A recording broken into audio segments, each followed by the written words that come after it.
Okay, if you've been interested enough in shooting steel to do any research whatsoever, you know that it is a pretty costly thing to get started. If you're spending that kind of money, you want to make sure that the targets you're getting are going to be high quality and they're actually going to last. A little while back, I ordered some targets from Make It Ring. The price on these things is actually pretty damn competitive, but that's the part that actually makes me just a little bit nervous. I went ahead and ordered the half-inch thick 12 by 20 silhouette targets, and yes, they're labeled as being made of AR500 steel. I also ordered a set of 2x4 topper hooks so that all I had to do was put a 2x4 in my target stand, throw the topper hook on there, mount my target, and start shooting.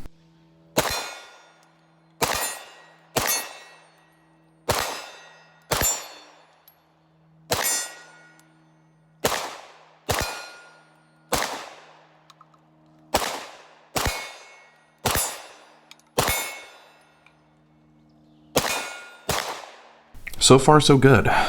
Look, safety is the number one thing when shooting steel. Okay, so it's the number one thing anytime you're shooting, but especially when you're shooting at steel targets. Do your research. Make sure that the thickness of steel that you're ordering for targets is appropriate for the calibers of guns that you plan on shooting them with.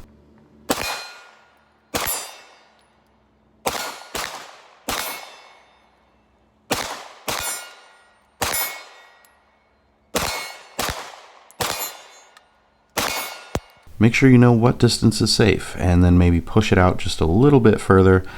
Err on the side of caution. You want your steel hung at a little bit of a forward angle.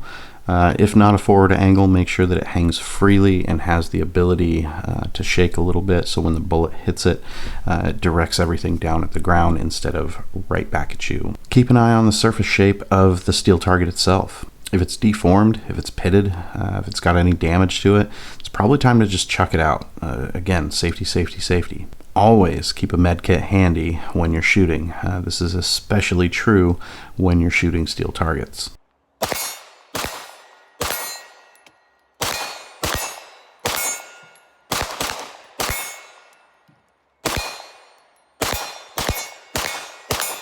So my son and I put a lot of rounds downrange at these things. I think we burned through nearly 1,000 rounds by the time we packed everything up to go home. I'm going to be honest here, not all of those were hits. Nobody's perfect, especially my 17-year-old who really enjoys indiscriminate mag dumps. Okay, who doesn't enjoy a good mag dump here and there? But we're getting a little off topic. These targets held up really well. I took a good look at them when we loaded them up in the truck, and they pretty much still look new. There is plenty of lead spatter on them, and of course they need a new coat of paint, but that's just part of shooting steel targets. I'm not seeing any damage. I'm not seeing any pitting or deformation.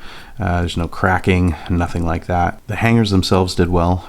They do hold the targets at just a little bit of an angle, and the targets hang freely, so when you go ahead and get a hit, it gives the target enough movement to be able to rock back, and all your lead just goes straight down to the ground.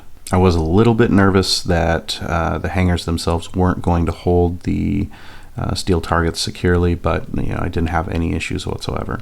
Look, if you have even the most basic welding skills, or if you have a friend that does, you can save yourself a crap ton of money by chopping up some old bed frames, welding the pieces together as a target stand. If you want to go ahead and buy a more expensive target stand, that's perfectly fine. Personally, I like to save a little bit of money. So my stands were made out of old chopped up bed frames, and they cost me $0. These targets are where it's at.